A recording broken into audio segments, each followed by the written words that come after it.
दोस्तों नमस्कार, स्वागत है एक बार फिर से आज की बड़ी और ताजा खबरों में। बस आपसे निवेदन है कृपया वीडियो को लाइक कर दें, चैनल को सब्सक्राइब करें और घंटी बटन भी दबा दें। ये पहली बड़ी खबर है, कर्नाटक में किसकी बनेगी सरकार। एनसीपी चीफ शरद पवार ने कर दी बड़ी भविष्यवाणी। ये आपको बता दें कि कर्नाटक विधानसभा चुनाव के लिए 10 मई को मतदान हो चुका है। राज्य में 13 मई को चुनाव के नतीजे आने वाले हैं। अब राष्ट्रवादी कांग्रेस पार्टी के नेता शरद पवार ने बड़ी भविष्यवाणी कर दी है। उन्होंने गुरुवार को दावा किया है कि इस बार कर्नाटक में कांग्रेस पार्टी की सरकार बन रही है। शरद पवार ने कहा कि मेरी जानकारी के अनुसार वहां के लोग इस बार बीजेपी को हटा देंगे और एक धर्मनिरपेक्ष सरकार चुनेंगे। उन्होंने कहा कि देश का आज जो माहौल है वो सब देखने के बाद देश की प्रजातंत्र को बचाने के लिए हमें मिलकर काम करने की आवश्यकता है। उन्होंने कहा कि हम इसका समर्थन करते हैं। उन्होंने ऐलान कर दिया है कि इस बार कर्नाटक में कांग्रेस पार्टी की सरकार बन रही है। अगली बड़ी खबर, केंद्रीय मंत्री शोभा करंदलाजे का बड़ा ऐलान। कहा कर्नाटक में ऑपरेशन लोटस की नहीं है जरूरत। ये आपको बता दें कि केंद्रीय मंत्री शोभा करंदलाजे ने कर्नाटक में ऑपरेशन लोटस की संभावना से इनकार किया है। उन्होंने कहा कि चुनाव में बीजेपी को 120 से 125 सीटें मिलेंगी। हम पूर्ण बहुमत के साथ में सत्ता में वापसी करेंगे। ऑपरेशन लोटस शब्द राज्य के विपक्षी कांग्रेस और जनता दल ने कुछ साल पहले गढ़ा था। उन्होंने कहा कि विपक्ष के अनुसार अपने दम पर बहुमत हासिल करने में विफल रहने पर बीजेपी ऑपरेशन चलाती है और कथित रूप से विपक्षी दलों के विधायकों को लालच देकर अपने पाले में लेती है। ऐसे में सरकार बनाने का प्रयास करती है। केंद्रीय मंत्री शोभा करंदलाजे ने कहा कि उनकी पार्टी कांग्रेस को बढ़त दिखाने वाले एग्जिट पोल को गलत साबित करेगी। उन्होंने कहा कि वोटिंग के बाद प्राप्त प्राथमिक खबरों से पता चलता है कि उनकी पार्टी को पूर्ण बहुमत मिलेगा। ऑपरेशन लोटस से जुड़े एक सवाल पर केंद्रीय मंत्री शोभा करंदलाजे ने कहा कि बिल्कुल नहीं, विश्वास रखें, किसी भी तरीके के ऑपरेशन लोटस की स्थिति पैदा नहीं होगी। राज्य चुनाव प्रबंधन समिति की संयोजक करंदलाजे ने कहा कि यहां पर खंडित जनादेश नहीं मिलेगा बल्कि पूर्ण बहुमत के साथ बीजेपी की सरकार बनेगी।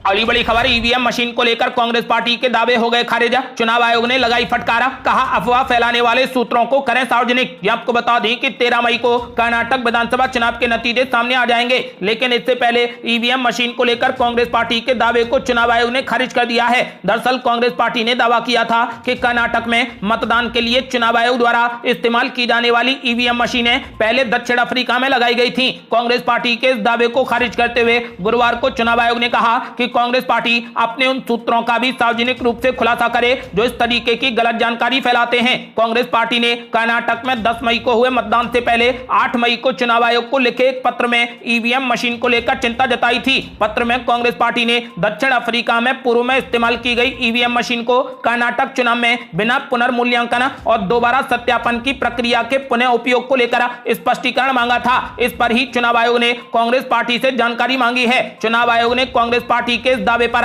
पार्टी के नेता रणदीप सिंह सुरजेवाला को संबोधित करते हुए एक पत्र में इस दावे को खारिज कर दिया है। इसमें चुनाव आयोग ने कहा कि उसने कर्नाटक में चुनाव के लिए electronics corporation of India limited द्वारा बनाए गए नए ईवीएम मशीन का इस्तेमाल किया है। आयोग ने जोर देते हुए यह भी कहा कि ना तो ईवीएम मशीन दक्षिण अफ्रीका भेजे गए और ना ही वो देश उन मशीनों का इस्तेमाल करता है। कांग्रेस पार्टी का दावा खारिज करते हुए चुनाव आयोग ने कहा कि पार्टी अपने उन सूत्रों का भी सार्वजनिक रूप से खुलासा करे जो इस तरीके की गलत जानकारी फैलाते हैं। चुनाव आयोग ने 15 मई को शाम 5 बजे तक कांग्रेस पार्टी द्वारा की गई कार्रवाई की जानकारी भी मांगी है। अगली बड़ी खबर, कर्नाटक चुनाव के एग्जिट पोल के नतीजों पर डीके शिवकुमार और बसवराज बम्बई ने दिए चौंकाने वाले बयान। ये आपको बता दें कि कर्नाटक में विधानसभा चुनाव के लिए मतदान खत्म होने के बाद सभी को अब इसके नतीजों का इंतजार है। इससे पहले एग्जिट पोल के नतीजे सामने आ गए हैं जिसमें कांग्रेस पार्टी को आगे दिखाया जा रहा है। कर्नाटक चुनाव के अधिकतम एग्जिट पोल में कांग्रेस पार्टी की सरकार बनती नजर आ रही है। एग्जिट पोल पर कांग्रेस पार्टी के बड़े नेताओं की प्रतिक्रियाएं भी सामने आई हैं। डीके शिवकुमार से लेकर जगदीश शेट्टर तक ने एग्जिट पोल के नतीजों पर अपनी प्रतिक्रियाएं दी हैं। कांग्रेस पार्टी के कर्नाटक अध्यक्ष डीके शिवकुमार ने तो यहां तक कह दिया है कि उन्हें एग्जिट पोल के नतीजों पर विश्वास नहीं है। वहीं जेडीएस नेता एचडी कुमारस्वामी ने अपनी पार्टी को किंगमेकर बताया है। आपको बता दें कि तो वहीं बसवराज बम्बई ने ऐलान कर दिया है कि 200% बीजेपी को पूर्ण बहुमत मिलेगा। उन्होंने ऐलान किया है कि बीजेपी एक बार फिर कर्नाटक की सत्ता में वापसी करेगी। अगली बड़ी खबर, कर्नाटक के नतीजे 2024 के लोकसभा चुनाव को करेंगे प्रभावित, बीजेपी की बढ़ेंगी मुश्किलें। ये आपको बता दें कि कर्नाटक चुनाव के नतीजे 2023 में होने वाले राज्यों के विधानसभा चुनाव के साथ साथ 2024 के लोकसभा चुनाव को भी प्रभावित करेंगे। राहुल गांधी की भारत जोड़ो यात्रा के बाद कांग्रेस पार्टी राहुल गांधी की छवि गंभीर नेता की छवि के तौर पर पेश कर रही है। दक्षिण भारत में इसके असर का दावा कांग्रेस पार्टी कर रही है। अगर कर्नाटक में कांग्रेस पार्टी को जीत मिलती है तो राहुल गांधी की यात्रा को सफलता से भी जोड़ा जाएगा। जिससे बीजेपी को कांटे की टक्कर का सामना करना पड़ेगा। यदि कांग्रेस पार्टी कर्नाटक में पूर्ण बहुमत की सरकार बनाने में कामयाब होती है तो फिर 2024 में उसके लिए बड़ी आसानी होगी, क्योंकि और भी दल उससे गठबंधन करने को राजी हो जाएंगे, जिससे भाजपा की बड़ी मुश्किलें बढ़ जाएंगी। अगली बड़ी खबर है एचडी कुमारस्वामी का बड़ा ऐलान। बोले हमें 25 सीटों का हो रहा नुकसान, फिर भी किंग बनेंगे ना कि किंग मेकर। ये आपको बता दें कि जेडीएस नेता एचडी कुमारस्वामी ने कहा कि उनकी पार्टी को कर्नाटक चुनाव में 25 विधानसभा क्षेत्रों में प्रभावित होने की उम्मीद है। उन्होंने कहा कि वित्तीय संकट के कारण इन जगहों पर जीतने की संभावना कम हो गई है, लेकिन उन्होंने दावा किया है कि वित्तीय बाधाओं के बावजूद उनकी पार्टी किंग होगी, ना कि केवल किंग मेकर। जेडीएस नेता ने आगे कहा कि उनकी पार्टी सीटों की संख्या जीतने के मामले में कांग्रेस और बीजेपी से आगे होगी। उन्होंने कहा कि मुझे इस बात का दुख है कि मैं अपने कई उम्मीदवारों का आर्थिक रूप से समर्थन करने में सक्षम नहीं हूं। मेरी उम्मीद है कि मुझे धन के मामले में जनता का समर्थन मिल सकता है, लेकिन ऐसा नहीं हो सका और मुझे काफी हद तक झटका लगा है। कई निर्वाचन क्षेत्रों में जहां पर हमारे जीतने योग्य उम्मीदवार थे वहां पर हम हार सकते हैं। उन्होंने कहा कि मैं अंतिम चरण में उम्मीदवारों को आर्थिक रूप से समर्थन देने में विफल रहा। जेडीएस नेता ने ऐलान कर दिया है कि हम कांग्रेस और बीजेपी से ज्यादा सीटें जीतेंगे। उन्होंने कहा कि हम किंग बनेंगे ना कि किंग मेकर। अगली बड़ी खबर सचिन पायलट की पदयात्रा पर कांग्रेस पार्टी में मचा घमासाना। सचिन पायलट ने अपनी ही सरकार के खिलाफ खोल दिया बड़ा मोर्चा। ये आपको बता दें कि कांग्रेस नेता सचिन पायलट ने राजस्थान विधानसभा चुनाव से पहले मुख्यमंत्री अशोक गहलोत और कांग्रेस आलाकमान पर दबाव बढ़ाते हुए गुरुवार को अपनी जनसंघर्ष पदयात्रा शुरू कर दी है। उनके इस मार्च के बाद कांग्रेस पार्टी में बड़ी खलबली मच गई है। प्रदेश कांग्रेस ने इसे सचिन पायलट की निजी पदयात्रा करार दिया है और कहा कि पार्टी संगठन से इसका कोई भी लेना देना नहीं है। यात्रा शुरू करते हुए सचिन पायलट ने कहा कि उनकी ये 5 दिन की यात्रा भ्रष्टाचार के विरोध में है। अपनी आवाज उठाने, आपकी आवाज सुनने और जनता की आवाज बनने के लिए यह यात्रा निकाली जा रही है। 1 महीने पहले ही पूर्व मुख्यमंत्री सचिन पायलट ने बीजेपी सरकार के कार्यकाल के दौरान हुए कथित भ्रष्टाचार पर कार्रवाई न करने को लेकर अशोक गहलोत सरकार के खिलाफ 1 दिन का धरना दिया था। तब भी पार्टी की ओर से सचिन पायलट को वार्निंग दी गई थी, लेकिन उन्होंने इसे दरकिनार करते हुए अशोक गहलोत सरकार के खिलाफ मोर्चा खोल दिया था। बड़ी संख्या में समर्थक इस पदयात्रा में सचिन पायलट का साथ देने के लिए पहुंचे हैं। उन्होंने कहा कि यात्रा किसी व्यक्ति विशेष के विरोध में नहीं बल्कि भ्रष्टाचार के खिलाफ है। सचिन पायलट ने कहा कि कांग्रेस पार्टी ने कर्नाटक विधानसभा चुनाव में भ्रष्टाचार का मुद्दा उठाया, इसीलिए उसे वहां पर बहुमत मिलने जा रहा है। जनसंघर्ष यात्रा नौजवानों के संरक्षण के लिए है। हमारे बच्चे बच्चियां पढ़ लिख कर उन पदों पर बैठे जहां से सब नीतियां बनती हैं। सचिन पायलट ने कहा कि हमने जब भ्रष्टाचार के मुद्दों को उठाया और मैं चाहता था कि एक पारदर्शी तरीके से जांच हो और दूध का दूध पानी का पानी हो जाए, लेकिन जिन लोगों को डर लग रहा था वे दूध और पानी छोड़कर दूध और नींबू की बात करने लगे। धीरे धीरे साफ हो गया कि कार्रवाई नहीं होगी। मुझे सरकार से क्या दिक्कत थी, मैं आराम से उप मुख्यमंत्री पद पर था। मैं चाहता तो आराम से अपना जीवन जीता, लेकिन मुझसे भ्रष्टाचार देखा नहीं जा रहा था। इस वजह से मैं ये यात्रा कर रहा हूं। मुझे राजस्थान के युवाओं के भविष्य और उनके रोजगार की चिंता है। इस वजह से मैं ये जनसंघर्ष पद यात्रा कर रहा हूं। आपको बता दें कि फिलहाल ये यात्रा अजमेर से शुरू होकर जयपुर की ओर जाएगी और लगभग 125 किलोमीटर की यात्रा तय करेगी। अगली बड़ी खबर ब्रजभूषण की बड़ी मुश्किलें। यौन उत्पीड़न का आरोप लगाने वाली नाबालिग लड़की ने मजिस्ट्रेट के सामने दिया बयान। ये आपको बता दें कि डब्ल्यूएफआई के अध्यक्ष ब्रजभूषण शरण सिंह के खिलाफ यौन उत्पीड़न का आरोप लगाने वाली एक नाबालिग लड़की का बयान मजिस्ट्रेट के सामने दर्ज किया गया है। पुलिस ने गुरुवार को इस बात की जानकारी दी। दिल्ली की एक अदालत ने बुधवार को ब्रजभूषण सिंह के खिलाफ यौन उत्पीड़न के मामले में दिल्ली पुलिस से 12 मई तक रिपोर्ट मांगी थी। अदालत ने प्रदर्शन कर रहे पहलवानों की याचिका पर दिल्ली पुलिस को नोटिस जारी किया। याचिका में अनुरोध किया गया है कि जांच की निगरानी की जाए और कथित पीड़ितों के बयान अदालत के समक्ष दर्ज कराए जाएं। पुलिस के एक वरिष्ठ अधिकारी ने कहा कि नाबालिग महिला पहलवान का बयान दंड प्रक्रिया संहिता सीआरपीसी की धारा 164 के तहत मजिस्ट्रेट के सामने दर्ज किया गया है। शेष 6 महिला पहलवानों के बयान भी जल्द ही मजिस्ट्रेट के सामने दर्ज किए जाएंगे।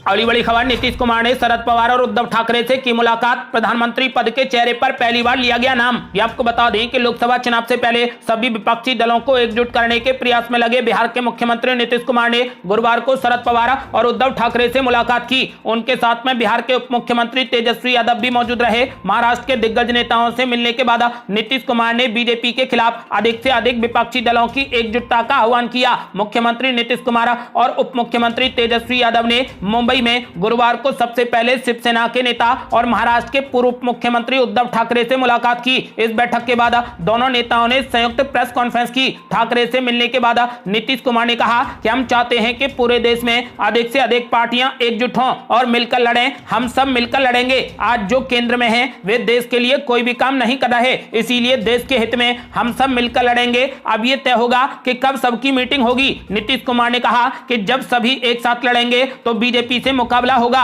विपक्षी दलों को अच्छी सफलता मिलेगी और देश तभी आगे बढ़ेगा। उन्होंने कहा कि हमारा उद्देश्य एक है, देश हित में काम करना, कोई विवाद नहीं होना चाहिए और सभी को एकजुट रहना चाहिए। उद्धव ठाकरे से मुलाकात के बाद नीतीश कुमार और तेजस्वी यादव एनसीपी चीफ शरद पवार से मिलने उनके आवास सिल्वर ओक पहुंचे। आपको बता दें कि जहां पर शरद पवार की बेटी और एनसीपी सांसद सुप्रिया सुले ने उनका स्वागत किया। ये पूछे जाने पर कि क्या शरद पवार विपक्षी गठबंधन का मुख्य चेहरा होंगे, बिहार के मुख्यमंत्री नीतीश कुमार ने कहा कि इससे ज्यादा खुशी की बात और कुछ नहीं होगी। मैंने उनसे कहा कि उन्हें न केवल अपनी पार्टी के लिए बल्कि पूरे देश के लिए भी मजबूती से काम करना है। इस पर शरद पवार ने कहा कि अभी मिलकर काम करना होगा, चेहरे पर फैसला बाद में होगा। नीतीश कुमार ने कहा कि देश में बीजेपी जो कर रही है वो देश के हित में नहीं है, इसीलिए हम चाहते हैं कि सभी विपक्षी दल एक साथ हो जाएं। इसके लिए हमने आज बातचीत की और सभी दलों से बातचीत की है, सबकी सहमति हो रही है, हम सब एक साथ निर्णय लेंगे। आज बहुत अच्छी चर्चा हुई और अब देश के हित में सब कुछ होने जा रहा है। एनसीपी प्रमुख शरद पवार ने कहा कि आज हमारी अच्छी मुलाकात हुई। देश का आज जो माहौल है वो सब देखने के बाद देश की प्रजातंत्र को बचाने के लिए हमें मिलकर काम करने की आवश्यकता है और हम इसका समर्थन करते हैं। अगली बड़ी खबर, बिहार की राजनीति में बड़ा उलटफेर। बीजेपी में शामिल हुए आरसीपी सिंह बोले नीतीश कुमार बस बड़ी बड़ी बातें करते हैं। ये आपको बता दें कि पूर्व केंद्रीय मंत्री रामचंद्र प्रसाद सिंह उर्फ आरसीपी सिंह बीजेपी में शामिल हो गए हैं। उन्होंने दिल्ली स्थित बीजेपी दफ्तर में गुरुवार को केंद्रीय मंत्री धर्मेंद्र प्रधान की मौजूदगी में भारतीय जनता पार्टी की सदस्यता ग्रहण कर ली। आपको बता दें कि नीतीश कुमार के करीबी रहे आरसीपी सिंह ने पिछले साल जेडीयू से इस्तीफा दे दिया था। वो तभी से नीतीश कुमार के खिलाफ लगातार हमलावर थे। बीजेपी में शामिल होते ही उन्होंने नीतीश कुमार को पलटी मार बताते हुए बड़ा हमला बोला है। आरसीपी सिंह ने पत्रकारों से रूबरू होते हुए कहा कि जेडीयू में सब नीतीश कुमार को पीएम कहते हैं, वो खुद भी खुद को पीएम ही मानते हैं, लेकिन मैं तो कहता हूं कि वे पीएम हैं, पीएम थे और पीएम ही रहेंगे। इसके बाद आरसीपी सिंह ने पीएम का अर्थ भी समझाते हुए कहा कि पीएम मतलब पलटी मार। उन्होंने तंज कसते हुए कहा कि उनकी पहचान ऐसी बनी है, कितनी बार उन्होंने कितनों के साथ में विश्वासघात किया है। आपको बता दें कि आरसीपी सिंह ने कहा कि नीतीश कुमार सिर्फ बड़ी बड़ी बातें करते हैं, उन्हें कुर्सी से बड़ा प्यार है और आज भी जो कुछ कर रहे हैं वो कुर्सी के लिए ही कर रहे हैं। अगली बड़ी खबर, भाजपा नेता अनिल बलूनी का बड़ा ऐलान। बोले आरसीपी सिंह के जुड़ने से पार्टी होगी मजबूत, जीतेंगे बिहार की सभी सीटें। ये आपको बता दें कि पूर्व केंद्रीय मंत्री और जदयू में नीतीश कुमार के विशेष सहयोगी रहे आरसीपी सिंह ने भाजपा का दामन थाम लिया। पिछड़ी जाति के नेता आरसीपी सिंह के भाजपा में शामिल होने से पार्टी को बिहार में मजबूती मिलने की उम्मीद है। केंद्रीय मंत्री धर्मेंद्र प्रधान और सांसद अनिल बलूनी की उपस्थिति में आरसीपी सिंह ने भाजपा की सदस्यता ली। अनिल बलूनी ने पुष्प गुच्छ देकर आरसीपी सिंह का भाजपा में शामिल होने का स्वागत किया। आरसीपी सिंह के शामिल होने के अवसर पर मीडिया से बात करते हुए अनिल बलूनी ने कहा कि प्रधानमंत्री नरेंद्र मोदी देश के हर वर्ग का विकास करने के लिए प्रतिबद्ध हैं। इसके लिए वे सबका साथ और सबका विश्वास की बात करते हैं। उन्होंने कहा कि जिस तरीके से हर वर्ग और हर समुदाय के लोग भाजपा के साथ में जुड़ रहे हैं, इससे यह साबित होता है कि हर समाज में प्रधानमंत्री नरेंद्र मोदी की नीतियों के प्रति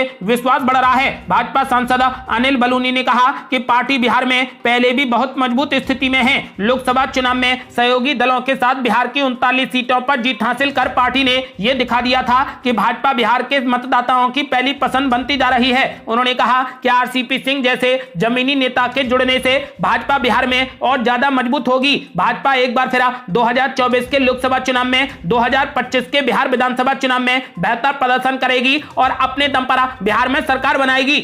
अगली बड़ी खबर, द केरला स्टोरी विवाद पर जमकर भड़के असदुद्दीन ओवैसी। बोले ये सब एक ही लैला के दीवाने हैं। ये आपको बता दें कि फिल्म द केरला स्टोरी को लेकर विवाद खत्म होने का नाम नहीं ले रहा। कई राज्यों में टैक्स फ्री घोषित और पश्चिम बंगाल में बैन किए जाने के बाद इस फिल्म को लेकर सियासी माहौल और ज्यादा गर्मा गया है। वहीं AIMIM के प्रमुख असदुद्दीन ओवैसी ने यूपी बीजेपी नेता अभिजात मिश्रा के उस पोस्टर पर प्रतिक्रिया दी है जिसमें राहुल गांधी, अखिलेश यादव, ममता बनर्जी और ओवैसी को द केरला स्टोरी पर प्रतिबंध लगाने के लिए नकाबपोश आदमी से बात करते हुए दिखाया गया है। ओवैसी ने पोस्टर के बाद ट्वीट कर अपनी प्रतिक्रिया जाहिर की। ओवैसी ने ट्वीट किया और कहा कि ये सब एक ही लैला के दीवाने हैं।